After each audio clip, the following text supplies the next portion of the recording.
Assalamualaikum warahmatullahi wabarakatuh. Kembali lagi bersama kami dari Badan Eksekutif Himpunan Mahasiswa Akuntansi Universitas Siliwangi di Himatansi in Progress. Nah, kali ini kita bakalan ngobrol di podcast Sabar Sharing Bareng. Perkenalkan, saya Rosa Nurhalita, mahasiswa akuntansi angkatan 2017. Kali ini kita bakalan ngobrol sama salah satu narasumber tentang skripsi nih. Nah, narasumbernya yaitu Reza Nurfajri Hendarto dari Halo, mahasiswa angkatan 2016 yang alhamdulillah udah lulus nih ya, A. alhamdulillah. Nah, udah bareng kita nih, A Reza. Halo, A, apa kabar? Halo, kabar baik. Gimana kabarnya juga? Alhamdulillah, A, baik. Gimana nih, A, kegiatannya selama pandemi ini? Kalau selama pandemi sih, AA biasalah yang baru lulus itu pusing nyari-nyari kerja gitu ya. Kemudian di samping cari-cari kerjaan juga, AA bantu-bantu temen yang eh, nanyain skripsi, ngolah data, maupun bikin jurnal, begitulah. Nah, kebetulan sekarang kita bakalan bahas skripsi nih, A. Mahasiswa dari semester 7 kan sekarang udah pada ngambil skripsi. Terus ada Ya, nih dua kata yang hampir sama tapi artinya beda.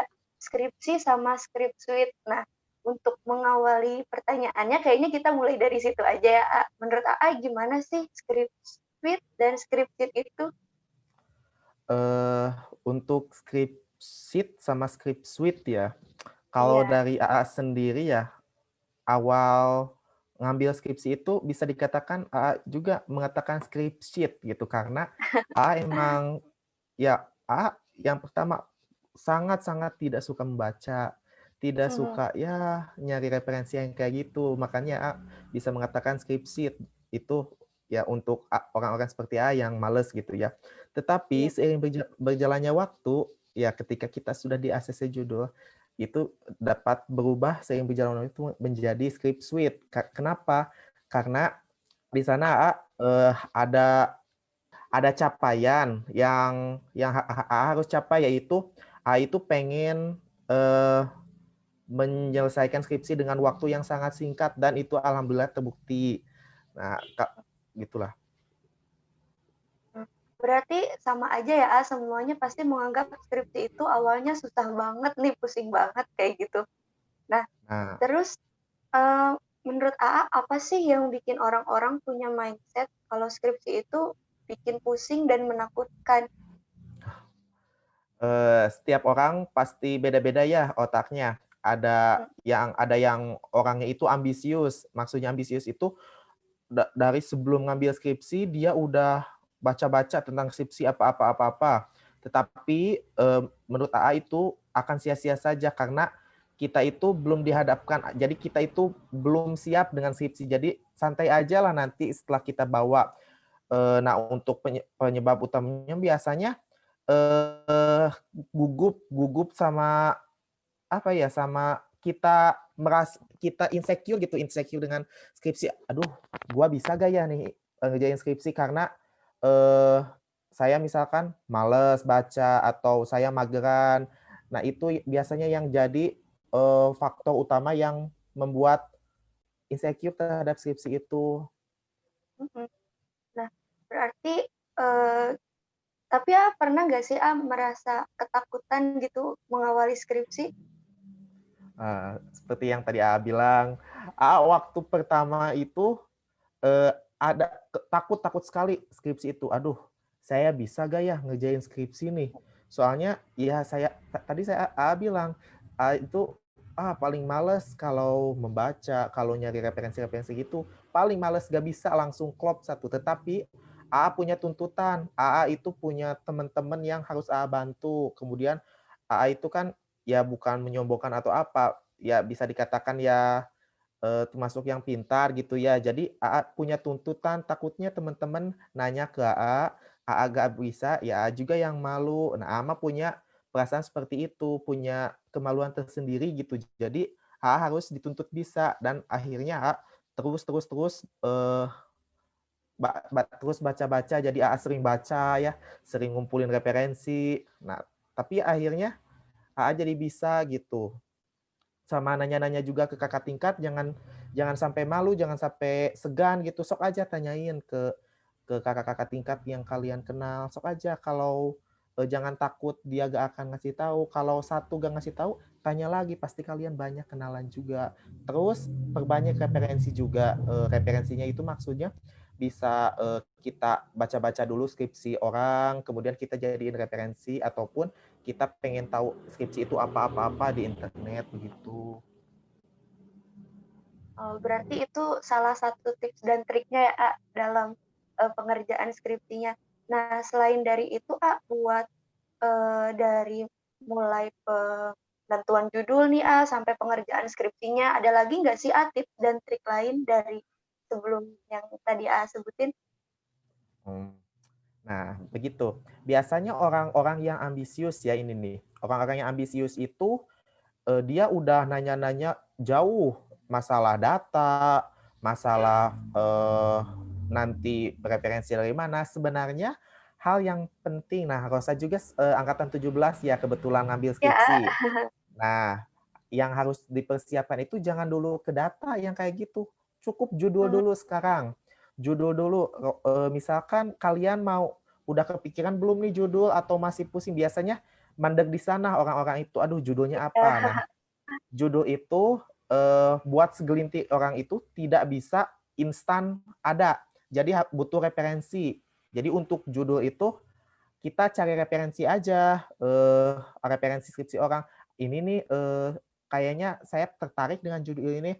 Kita lihat-lihatan ke internet, oh ini tentang ini. Kayaknya kita bisa deh dengan kemampuan kita. Nah gitu, untuk pertamanya itu judul dulu aja, udah kita lupakan dulu yang lain. Nah setelah judul, baru masuk ke step-step yang lainnya, kayak ke pendahuluan. Kita jangan dulu ngomongin, aduh datanya gimana, aduh ngolahnya gimana, itu sangat kejauhan.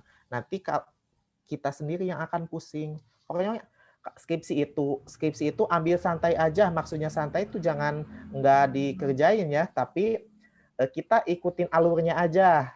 Habis judul langsung ke bab 1, habis bab 1 ke bab 2. Nah gitu, kalau ngikutin alur kita itu pasti ngerti, paham sekali gitu. Oke, berarti yang penting kita ikutin alurnya aja ya, A, ya. Nah, begitu.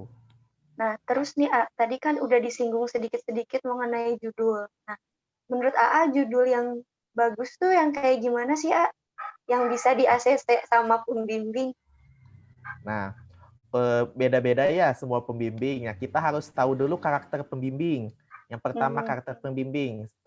AA juga tidak mengetahui semua karakter pembimbing, tetapi hanya beberapa orang pembimbing yang AA tahu karakternya. Kita selidiki dulu pembimbing itu apakah harus sesuai konsentrasi pembimbing tersebut, kita ngajuin judul ataupun kita bisa di luar itu. Nah, tetapi biasanya kita itu bebas ngajuin judul. Nah, kemudian untuk judul yang bagus itu sebenarnya tidak ada kriterianya ya, tetapi semua judul itu bisa judul yang susah sekalipun kalau kita sudah mengerti bisa kita katakan gampang, tergantung kita melihatnya. Tetapi kita jangan sampai bunuh diri, maksudnya tuh kita jangan aduh pengen cepet di ACC cari judul yang susah yang belum ada, ya jangan sampai gitu. Kita coba aja ajukan judul yang sesuai dengan kemampuan kita. Nah, yang intinya kalau mau di ACC itu kita harus mengetahui judul yang kita ajukan. Jangan sampai nanti sama pembimbing, ini judulnya tentang apa, ini apa fenomenanya apa ini. Jangan sampai kita gak bisa ngejawab karena itu yang akan bikin gak di ACC judul. Intinya mah perdalam dulu judul yang akan kita ajukan karena siapa tahu judul yang kita anggap ini mudah kata sama dosennya di ACC begitu. Jadi tidak ada kriteria khusus. Baik, Oke. Langsung aja nih, menurut AA part paling susah di skripsi itu apa sih, A, saat pengerjaannya? Nah, part paling susah itu ada 2 tahap ya. Ada di sebelum UP dan ada di setelah UP. Nah, untuk di sebelum UP itu kan yang kita ketahui bab 1, bab 2, bab 3 ya yang kita kerjakan. Nah, di setelah UP itu kita baru ngerjain bab 4, bab 5. Nah, untuk Dari keseluruhan dulu, dari keseluruhan itu yang paling susah itu menurut AA di bab 4 ya. Karena kenapa? Karena itu interpretasi data kita, hasil penelitian kita. Nah, kita tidak bisa sembarangan memasukkan interpretasi karena itu bisa menjatuhkan kita sendiri pas nanti di sidang. Kita wah harus benar-benar di bab 4 itu. Ya, kemudian kalau bab 4 kita mau bagus, otomatis nanti di bab-bab sebelumnya juga harus bagus. Nah, di bab-bab sebelumnya itu yang paling susah itu ada di bab 1 di latar belakang. Ya, di latar belakang. Nah, di latar belakang itu bukan susah sih.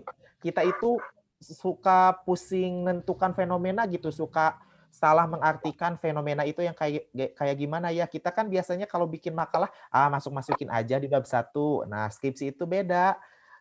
Nanti kalau kalau mau ngerti itu, fenomena itu yang kayak gimana ya, itu mah harus diri sendiri yang nyari, yaitu harus coba baca skripsi-skripsi orang, ditekuni aja ya skripsi itu tuh. Nanti juga ketemu sendiri, oh fenomena tuh yang kayak gini. Nah, tinggal kalian cari sendiri gitu. Gitu sih. Oke. Berarti part yang paling sulit itu bab 4 ya, A, ya? Nah, bisa dikatakan bab 4 dari keseluruhan bab 4 yang menurut AA memakan waktu yang sangat lama. Bab 4 itu. Oke. Kayaknya kita langsung masuk ke bagian sidang nih, A. Hal yang paling dikhawatirkan dan kayaknya ditakutkan sama mahasiswa yang lagi skripsian. Nah, menurut A, apa aja sih, A, yang hal-hal yang wajib disiapkan dan hal-hal yang wajib dikuasai gitu, A, sebelum sidang? Oke. Untuk sidang itu ada 2 ya, sidang usulan penelitian dan sidang skripsi komprehensif. Nah, untuk sidang usulan penelitian dulu, biasanya itu di sidang usulan penelitian itu kita digenjotnya itu di bab 1, di latar belakang di fenomena, sama di kerangka pemikiran biasanya kita ya di bab 2-nya. Nah, itu kita harus tahu banget judul yang kita bawa atau penelitian yang akan kita lakukan. Jangan sampai nanti pas kita misalkan sama dosen ditanya, judul kamu apa? Ini misalkan, terus ditanya fenomenanya apa? Kamu nggak bisa jawab, berarti itu bukan hasil karya kamu dong. Kalau kamu bisa jawab, berarti itu karya kamu. Jadi kita nggak usah semuanya dihafalin. Kalau kita ngerjain sendiri dari bab 1 sampai bab 3 itu seiring berjalannya waktu kita pasti hafal sendiri loh. Beneran ya? Nanti sok coba dikerjain sendiri ya. Misalkan fenomenanya ini nih, kita pasti wah gini ya fenomenanya gitu. Kemudian sama pokoknya kita harus tahu seluk-beluk judul kita kayak misalkan kebijakan dividen nih. Kebijakan dividen itu apa sih?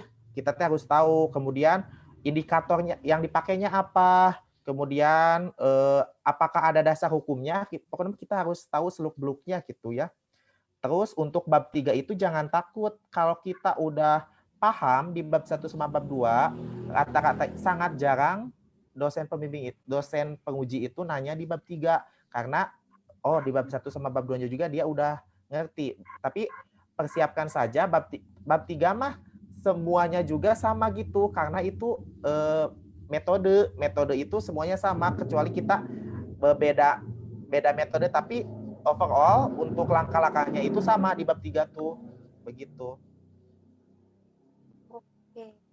Nah, kalau Oh, iya. untuk sidang satu lagi ya, untuk Oh, sidang iya. komprehensif kan ya. Nah, untuk sidang komprehensif itu kita jangan takut lagi yang 1, 2, 3, tetapi kita juga harus mempersiapkan.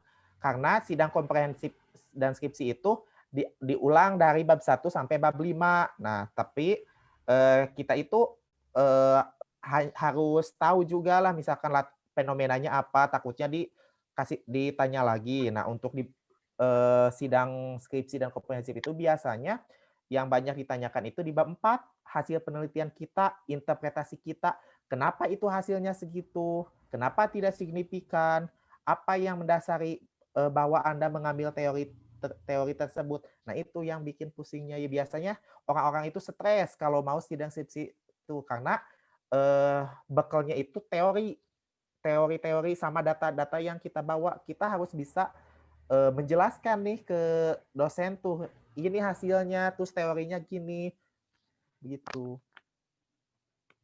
Oke. Terus nih AA kemarin sidang online ya, A? Kalau AA untuk sidang usulan penelitian itu offline, masih offline ya, Ah, di kampus. Karena AA, ya alhamdulillah AA sidang pertama UP dan sidang pertama Kompre juga, alhamdulillah. Nah, untuk sidang skripsi komprehensifnya itu dilakukan online karena sudah tidak bisa ada itu di kampus lagi dari rektoratnya begitu. oke. Nah, dari kedua sidang itu nih, A, ada yang online dan ada yang offline. Nah, menurut AA bedanya apa sih, A? Nah, bedanya itu dari kesiapan diri. Hmm, Kalau offline itu kita langsung tatap muka ya dengan dosen. Nah, itu yang bikin adrenalin kita menciut. AA juga gitu ya. AA biasanya ngobrol itu ya kayak gini, ngobrol itu lancar, baceo lah gitu ya. Tetapi pada saat dihadapkan dengan dosen, AA banyak gitu. Makanya AA nilainya kecil, tapi AA punya tekad, AA harus memperbaikinya di sidang komprehensif. Dan alhamdulillah sidang skripsi dan komprehensif itu dilakukan online. Nah, online itu kan kayak gini ya, jadi kita ngobrol aja we kayak ngobrol dengan laptop gitu. Soalnya tidak ada orangnya di depannya gitu. Tetapi eh, kita jangan pengen online terus, offline juga kita harus harus bisa karena nanti di kerjaan kita tidak mungkin online terus gitu. Jadi kita asah kemampuan kita. Pokoknya kita itu harus bisa mengalahkan rasa malu kita. Pokoknya kita harus bisa karena skripsi ini kan buatan kita. Masa kita gak bisa jawab gitu. Pokoknya kita harus punya tekad. Ini skripsi buatan kita. Masa kita gak bisa ngejawab gitu, Ama. oke. Nah, tadi dari awal mulai skripsi, penentuan judul, pengerjaan, terus sampai ke sidang. Tips-tips apa yang udah A sebutin tadi, kayaknya kita udah mulai memasuki pertanyaan terakhir nih, A. Terakhir nih, A. Kata-kata motivasi apa sih dari AA buat teman-teman, buat saya, teman-teman seperjuangan angkatan 2017 yang lagi ngambil skripsi? Nah, untuk kata-kata mutiara, AA sebenarnya tidak bukan tipe orang yang bisa mengungkapkan kata-kata mutiara, tetapi AA biasanya ke teman-teman itu suka ngomongnya gini, semangat gitu ya, karena kalau kita tidak cepat-cepat menyelesaikan skripsi ini, kita akan menambah beban orang tua kita atau beban kuliah kita lagi. Nah, kita harus punya tekad bahwa kita harus selesai di semester ini buat meringankan dan buat membahagiakan orang tua tercinta kita. Gitu aja sih Ama, motivasi Ama gitu. Jadi AA pengen cepat beres skripsi di semester ini untuk membahagiakan dan meringankan beban orang tua. Karena kalau kita beres, kita tidak usah membayar biaya-biaya apa lagi. Kita tinggal wisuda aja, begitu. Oke, wah luar biasa banget nih. Tadi udah ada dikasih tips dan trik dari AA, terus cerita-ceritanya, terus segala yang berkaitan sama skripsi udah dikasih tahu sama Arja. Nah, berarti skripsi yang selama ini kita anggap sulit sebenarnya bisa menyenangkan ya, A, kalau misalnya kita yakin sama diri kita, terus kita ngikutin alurnya, sama tadi itu jangan lupa kita harus ingat sama orang tua, kita harus Nah, meringankan beban orang tua ya, A, ya. iya, betul sekali. Nah, buat temen-temen nih yang sekarang lagi ngerjain skripsi, tidak ada salahnya ya, A, untuk kita menganggap skripsi itu menyenangkan, biar Nah, skripsi itu. yang awalnya kita anggap skripsit jadi skripsuit, kayak gitu ya, A. Nah, Nah, luar nah, biasa banget, sedikit sharing juga nih ya. obrolan iya, Sedikit sharing gimana? nih dari AA.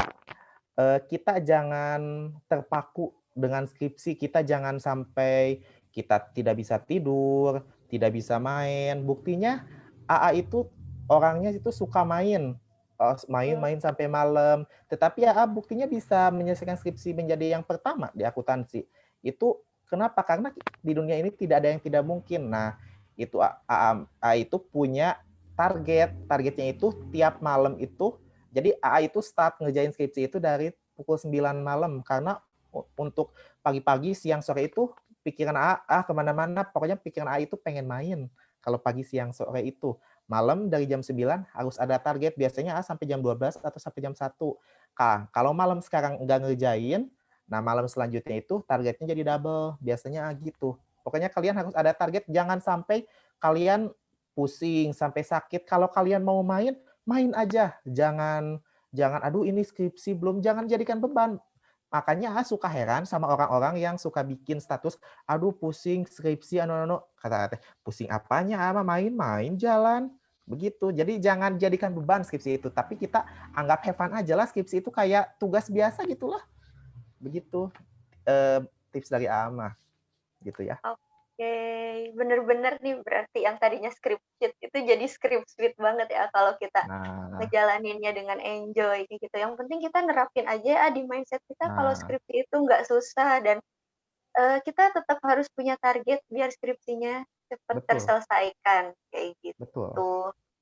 Nah, mungkin, sampai sini aja perjumpaan kita di sharing bareng atau sabar ini. Mudah-mudahan sabar kali ini bisa memberikan pencerahan buat teman-teman mahasiswa semester 7 yang lagi ngambil Amin amin. skripsi. Dan makasih banget nih, buat Areja yang udah nyempetin waktunya buat Siap siap. ngobrol bareng. Mudah-mudahan episode kali ini, memberikan manfaat juga buat AA, udah sharing, Amin udah amin. berbagi ilmu sama kita semua.